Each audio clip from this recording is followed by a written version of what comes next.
বিরতির পর ফিরে এলাম ব্যাঙ্গালোর রাত ৯টার খবর নিয়ে। এদিকে যখন কর্মসুযোগ বৃদ্ধি পাচ্ছে, সরকারি এমপ্লয়মেন্ট এক্সচেঞ্জগুলো চাকরি দিতে পারছে না। আমাদের সাংবাদিক চন্দন সিং জানাচ্ছেন। কর্ণাটকের এমপ্লয়মেন্ট এক্সচেঞ্জকে এখন সমস্যার সম্মুখীন হতে হয়েছে।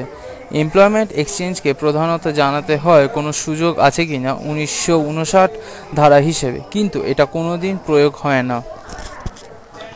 আবেদনকারীদের নিজেদের নাম রেজিস্টার করতে হয় কর্ণাটকা এক্সচেঞ্জের সঙ্গে।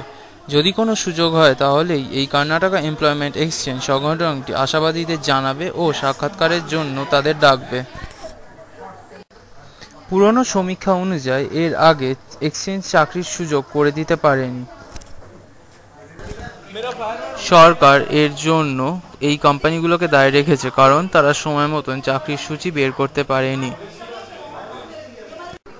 এমপ্লয়মেন্ট এক্সচেঞ্জের পারদর্শিতার উন্নতি ঘটেছে, সাথে সাথে নতুন ওয়েবসাইট ও জব ফেয়ারও আয়োজিত হয়েছে। আপাতত আবেদনকারীদের নিজেদের অন্য সুযোগের উপর নির্ভর করতে হবে। আমি চন্দন সিং, IIJNM।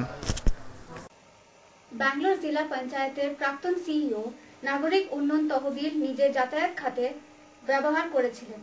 পঞ্চায়েতের সদস্যরা এই বিষয়ে তদন্তের দাবি করেছেন। আসুন দেখি সিন্ধুজা বালাজির রিপোর্ট। ব্যাঙ্গালোর জেলা পঞ্চায়েতের সদস্যরা আজ একটি মিটিংয়ের আয়োজন করেছিল। মিটিংয়ের সিইওর কাছে তারা গ্রামবাসীদের বিভিন্ন সমস্যাগুলো তুলে ধরে। তারা তহবিল তছরূপের সমস্যাটা ওনার কাছে রাখে। ব্যক্তিগত কাজের জন্য তহবিলের ব্যবহার কেন? উনি নিজের কাজে দ্বিতীয় ভাগে 1,35,000 টাকার পেট্রোল ভাড়া ব্যবহার করেছেন এবং এই খরচের কোনো বিল তিনি দেখাননি। এইটা গ্রাম্য এলাকায় সম্পূর্ণ শৌচ আন্দোলনের নামে করা হয়েছে, কিন্তু এটা প্রমাণ করার জন্য বিলগুলো কোথায়? উনি গ্রামের উন্নয়নের জন্য অনেক ভালো কাজ করেছেন। ব্যাঙ্গালোর জেলায় পরিচ্ছন্নতা উদ্যোগের প্রথম জাতীয় পরিবেষ্টনকারী বায়ু দূষণ মনিটরিং সংস্থা একটি সমীক্ষা করেছেন। তাদের সমীক্ষা বলেছে, জঞ্জাটযুক্ত অঞ্চলগুলিতে বায়ু দূষণের হার 35% বৃদ্ধি পেয়েছে। এখন নিচ্ছি ছোট্ট একটা বিরতি, সঙ্গে থাকুন।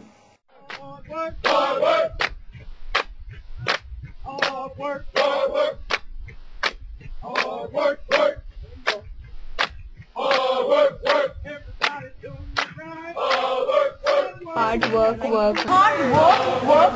Hard work. Hard work. Hard work. Hard work. Hard work.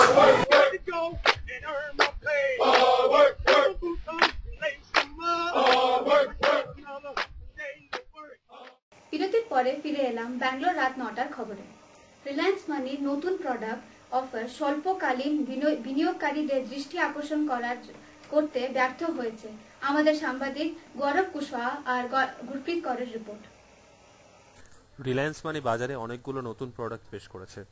CEO Kapil বালি বলেছেন, এই প্রোডাক্ট বাজারে আসার পর ট্রেডারদের অনেক চিন্তার উপশম হয়ে যাবে। ট্রেডারের মূল্য এতে অনেক আগের থেকেই নির্দিষ্ট হয়ে থাকবে।